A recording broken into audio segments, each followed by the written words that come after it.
आप पूछते हैं भगवान है या नहीं, ठीक है, इसका जवाब दे देंगे, वाइब्रेशन से आपको देते हैं।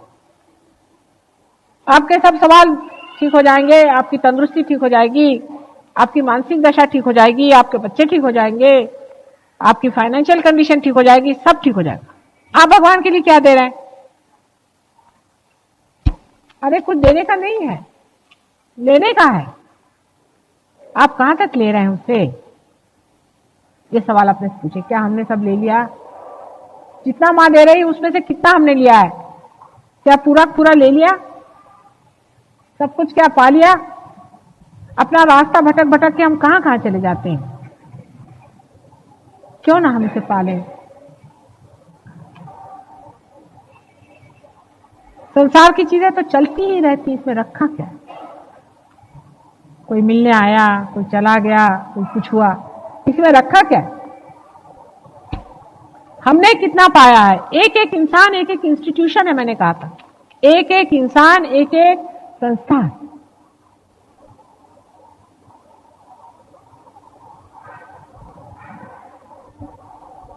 हमारे यहाँ पाटिल आते हैं, आप जानते हैं, एक छोटे से गांव से आते हैं, तालवा नाम का गांव है, छोटी सी झोपड़ी में रहते, उनकी जमीन है थोड़ी बहुत। हर प्रोग्राम में आते हैं कालवा से,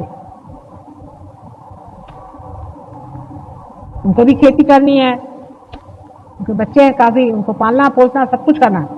हर प्रोग्राम में आते हैं। अपने घर में उन्होंने लगा के रखा है कि सहयोग, माता जी निर्मला देवी का सहयोग। वहां से जितनी ट्रेन जाती है सब देखती। मैंने भी एक बार जाते देखा, मैंने कहा ये कहाँ, ये मैं यहाँ कहाँ आ गई, यहाँ कहाँ मैं विराजमान हूँ। लोगों से पूछा, मैंने कहा यहाँ किसने माता जी निर्मला देवी का सहयोग निकाला? कहले पाटिल का मकान। मैंने कहा हाँ, और धड़ाधड़ वाइब्रेशन वहां से आ।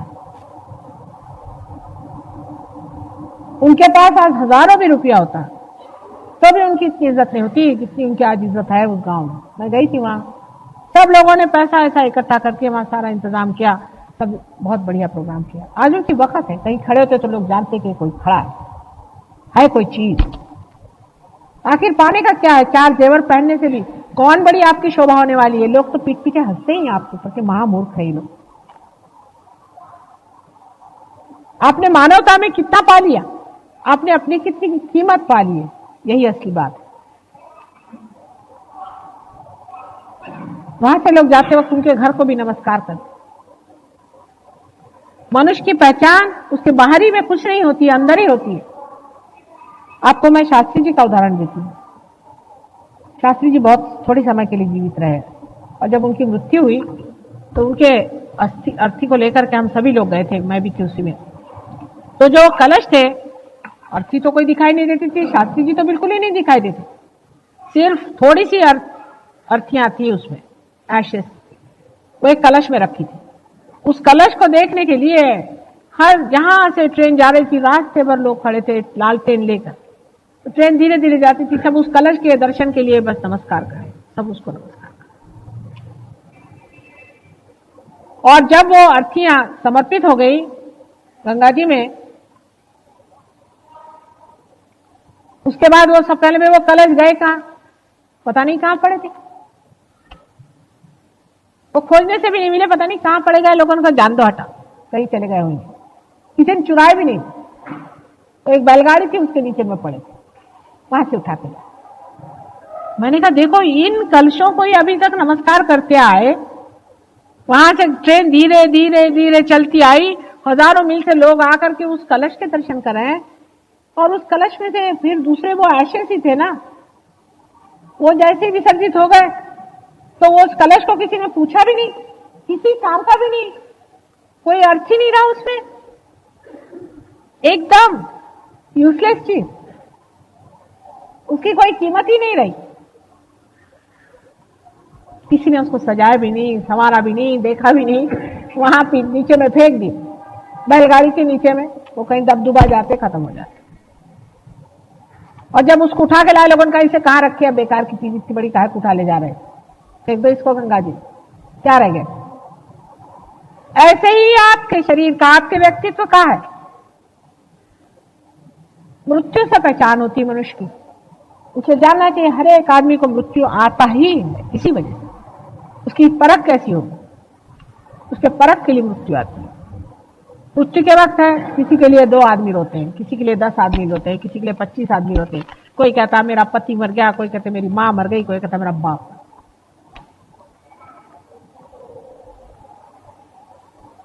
लेकिन कोई कोई लोग ऐसे होते हैं कि जब मर जाते हैं तो जहां उनकी अर्थियां गड़ती हैं वहां से सुगंध की लहरें बहती रहती। उसके पास से आप गुजर जाओ तो कहते हाँ किसके पास आ। मैं कश्मीर में गई थी, आश्चर्य की बात है, तो हमारी मोटर चली जा रही थी। मैंने कहा रोको रोको रोको रोको, यहाँ किसकी समाधि? कहले समाधि नहीं है, मोहम्मद साहब का एक बाल रखा हुआ है यहाँ पे, उसको एक बाल कहते हैं। उसी को मैंने नमस्कार किया। एक बाल उनका वहां रखा हुआ, उससे ऐसे वाइब्रेशन चारों तरफ। मैं कहा हे, और नहीं तो हम हैं किस चीज? हमारी कीमत ही क्या है? और जब ये दीप जल गया है, हमारे अंदर ये प्रकाश आ गया है, तो उसकी तो इज्जत करो, उसको तो संभालो, उसको तो अपना। ये सोचने समझने की बात यही है। बाकी सब व्यर्थ का सोच करते बैठे हो, बाकी में सोचने की कोई जरूरत नहीं। करने वाला सब परमेश्वर है, सब कुछ वो करता है। अगर आपको सोचना ही है तो ये सोचना है कि क्या मेरा दीपक इस योग्य है? मैंने कहां रखा है मेरा दीपक? दीपक जला करके आप क्या टेबल के नीचे रखिएगा?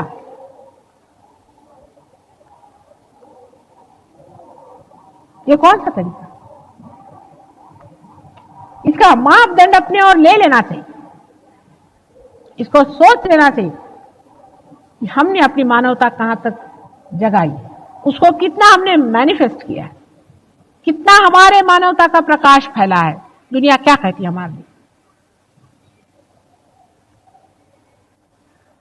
आप लोग मुझे मानते हैं ना मां, और गुरु भी मानते हैं, ठीक है, फिर मेरे जीवन की और भी तो दृष्टि करें, कभी सोचें।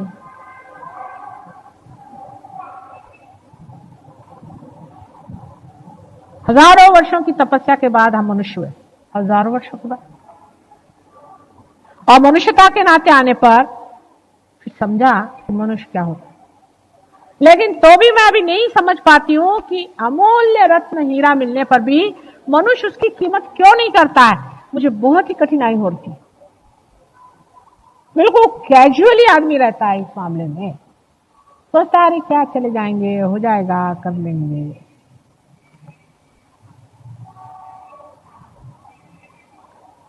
कारण यह है, हीरे का मूल्य आप बाजार में जाके पूछ सकते हैं, इसके लिए कोई बाजार नहीं। इसका बाजार आप ही का हृदय, आप ही का मन, आप ही का संतोष, आप ही का विचार, सब कुछ आप ही के अंदर, आप ही से अपनी ही संतोष की बात। अपने ही में आप खेलते हैं, अपने में आप जागते हैं, अपने में आप रहते हैं, अपने ही में मजा लेते हैं, और ये सारे जो अपने हैं उनके साथ आप रचते हैं, उन्हीं के अंदर विराजते हैं। एक आदमी कहता कि देखो एक सहयोगी है हमारे यहाँ, है एक आदमी, और एक है कि वो ऐसा है। क्या आप सहयोग को बदनाम कर रहे हैं या उसको सुनाम दे? लोग क्या कहें?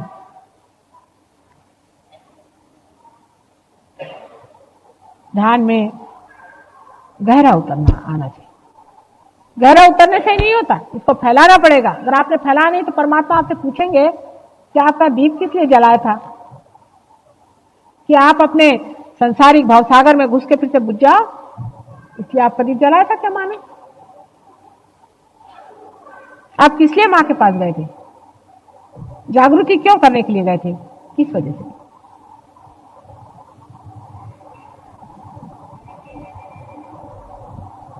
लगन होनी चाहिए, विचार, सारा प्लानिंग यही होना चाहिए कि मैं अपने क्षण क्षण क्षण क्षण कैसे रहूं, कैसे चलूं, यही प्लानिंग होना चाहिए। दुनिया भर के प्लानिंग बंद करिए, वो सब परमात्मा करता है आपकी। उल्टा ही प्लानिंग हमेशा दिमाग चलाते रहता है, जिससे हमारा धर्म टूटता जाए। हमें ये कि सवेरे उठे, हाँ थोड़ी देर बाद बैठेंगे, उससे क्या थोड़ा सो ही ले, बहुत कैजुअल हो जाता है। सहज चीज बहुत सहज मिलती है, इसमें कोई शंका नहीं। लेकिन जो सहज हुई है, माने आपके साथ जो जन्मी है, इसकी बहुत बड़ी पुरानी परंपरा चली आई है और वो बनाई गई है। उसकी आप कीमत नहीं समझते हैं, उसको आप नहीं नाप कर सकते हैं कि ये कैसे हुआ, कैसे कुंडलिनी बनाई गई, कैसे चढ़ाई गई, कैसे आपको आत्म साक्षात्कार हुआ। आप तो सोचते हैं कि हाँ मिल गया, जैसे बाजार में जाकर आपने एक साड़ी खरीद लियो, चाहे एक कपड़ा खरीद लियो। नहीं नहीं नहीं नहीं नहीं, ये अनंत की तपस्या है, इससे आपने पाया है, इसका मूल्य जानिए, इसमें गहरे उतरना पड़ेगा, गहरे जाना पड़ेगा, तब आनंद और सुख इस संसार में आएगा। इस संसार की समता, एकता, इस संसार का उत्थान, सभी कुछ आप सहयोगियों पे है, ये तो कम से कम समझ लेना चाहिए।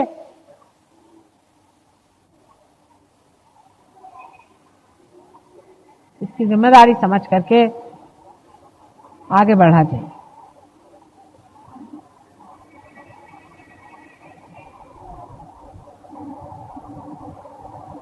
अब आपने देखा ना, जिनको बाधा होती है वो आंख भी नहीं बंद कर पाते, सामने दिखाई देता। पागल कोई ले आइए आप, वो आंख नहीं बंद कर सकता मेरे सामने, उसकी आंख लपक लपक करती, फौरन में पहचान जाती इसको बाधा है, तो बोले चाहे नहीं बोले। अगर आपकी आंख इधर उधर ज्यादा चले तो समझ लेना चाहिए कुछ बाधा ही हमारी है। स्टेडी क्यों नहीं हो पाती आंख स्टेडी रखिए। आपका चित्त इधर उधर जा रहा है तो समझ लेना चाहिए कि कोई ना कोई हमारे अंदर बाधा है। क्यों नहीं हो पाता? हमारा मन घर छोटी छोटी चीजों में उलझता है और छोटी छोटी चीजों में हम अपना जीवन घर बर्बाद कर रहे हैं और कुछ भी नहीं कर रहे हैं जो कि करना चाहिए सहयोग के लिए। तो सोचना चाहिए कि हमारे अंदर कोई ना कोई बाधा ही नहीं तो होना चाहिए। अगर आप देखें तो नॉर्मली ऐसा ही होता है, अगर मनुष्य को कोई धन मिल जाए तो फौरन उस धन के व्यय में लग जाता है। बहुत से लोग पूछते हैं कि माता जी वाइब्रेशन आ गया, अब आगे क्या? अरे भाई अब आपकी संस्था बना दी, अब संस्था चलाओ। संस्था बनाने की बात थी, तब की बात हमने कर दी। संस्था बनाने को तो बना दी आपकी संस्था, अब आगे चलाओ। आप संस्था खोलो अपनी और उसको चलाओ। कोई कहेगा कि लो भारतीय विद्या भवन बना दिया, अब आगे क्या? अब इसको चलाना है कि नहीं चलाना? जिस चीज के लिए बनाया वो तो करो। इसलिए बनाया कि दूसरों को प्रकाश दे, दूसरों में प्रकाश भरे, इसलिए आपकी संस्था बनाए। अब आप कर रहे हैं क्या ये काम?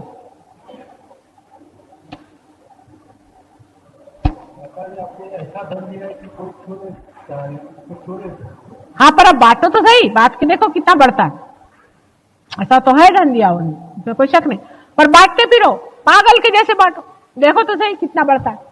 जितना बांटोगे उतना ही बढ़ेगा। इसको बांटे बगैर मजा नहीं आने वाला। इसमें कृपणता करने वाला आदमी कभी सुखी नहीं हो सकता। उसको कोई ना कोई बीमारी होगी, या तो उसको शारीरिक तकलीफ, उसको मानसिक तकलीफ, उसको ये तकलीफ, उसको वो तकलीफ, क्योंकि अंदर से जब संतुलन ही नहीं है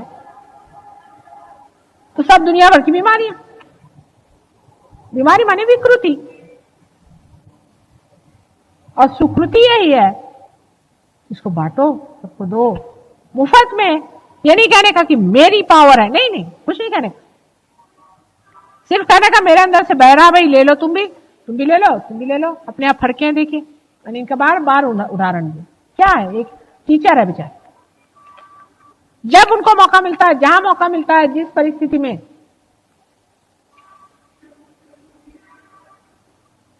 अपने बहन से कहो, भाई से कहो, सबसे कहो, भाई देखो तुम अगर बीमार हो तो हम कुछ नहीं कर सकते, तुम सहयोग में आओ तब हम बात करें। कोई आपके दोस्त है, मिलने आते, खाने पीने में हजारों रुपया आप खर्चा करते, लोगों को शराब पिलाने में हजारों रुपया आप खर्चा करते। भाई थोड़ा सा वाइब्रेशन भी खर्चा करो। ये कहने में क्या जाता है कि हमारी माता जी कहती कि शराब पीना बुरी बात है, शराब मत पीना। यहां तो सहयोग में आते हैं और घर में शराब पिलाते। भाई ये बुरी चीज है तो बुरी चीज है, समझ लेना चाहिए। मोहम्मद साहब कोई पागल थे कि नानक साहब कोई पागल थे कि दुनिया भर के लोगों ने शराब को मना किया, वो सब लोग पागल थे क्या? जिन्होंने जिस चीज को मना किया है वो सब कोई पागल लोग तो नहीं थे ना। किसी ने किसी चीज को कहा, किसी ने किसी चीज को कहा। वजह ये थी कि एक कह गए तो दूसरे ने कहा अच्छा ये छोड़ो, दूसरा कहेंगे। लेकिन लोगों का तो ऐसा है कि इसने ये नहीं कहा तो ये नहीं करो, और उसने ये नहीं कहा तो वो भी नहीं करो। मतलब ये कि कुछ भी नहीं करो, सीधा हिसाब। पर ये किसके लिए खोज रहे हो, किसके लिए बना रहे हो? अपने ही लिए। और कोई भी नहीं इसमें नुकसान पाने वाला, आप ही का अपना नुकसान आप अच्छे से कर रहे हैं। एक हाथ से इधर मार रहे हैं, एक हाथ से इधर मार रहे हैं, दोनों हाथ से अपना नुकसान आप कर रहे हैं। जो चीज बुरी है उसको छोड़ना है, उसमें उलझना ही क्यों, उसमें पढ़ना ही क्यों? अब फेनेटिसिज्म है कि कोई एक मैं फलाना ठिकाना हूं, मैं हूं हिंदू के, मैं कौन हूं, पता नहीं कौन कौन बन के बैठे हुए हैं, कोई भी नहीं। इस तरह के पागलपन को कब छोड़ने वाले आप लोग? ये थोड़ी थोड़ी सी चीजें अगर छूट जाए तो आत्मा में प्रवेश हो सकता है। आत्मा में बहुत सरल तरीके से आप घुलते जाएंगे और आपको आश्चर्य होगा कि आप ही की अवेयरनेस आत्मा की अवेयरनेस हो गई। और आप जो बोलते हैं अधिकारवाणी से, आप कुछ बोले, एक एक शब्द आपका पकड़ा जाएगा, एक अक्षर आपने कहा उसी की एकदम से उसी वक्त झेल हो जाएगी। सारे के सारे चिरंजीव हाथ लेकर के खड़े हुए हैं, बोलिए। इस बड़ी दशा में आना पर भी अगर आप अपने को स्थानापन्न न करें तो आपकी कौन इज्जत करेगा? अगर राजा अपनी इज्जत नहीं करे तो लोग क्या उसकी इज्जत करेंगे? अरे जो अपनी इज्जत नहीं करता है, अपनी पाई हुई चीज की इज्जत नहीं करता है, उसकी कौन इज्जत करेगा? एक सीधा हिसाब है। ध्यान में जमना पड़ेगा। ध्यान में 4 बजे से मैंने कहा बैठिए, उठ के बैठना पड़ेगा, कोई ऐसी मुश्किल चीज है? 4 बजे उठना कौन सी मुश्किल चीज है? सवेरे उठिए, बैठिए ध्यान। दिन में एक न एक आदमी से सहयोग की बात करूं, कम से कम एक से। मतलब घर गृहस्थी की जो चक्की चूल्ही में औरतें उनको करी, बाकी औरतों को तो जो मिले उससे करो, क्या हट जाए? आपने जिंदगी भर और बातें क्या करी सिवाय फालतू की बातों की?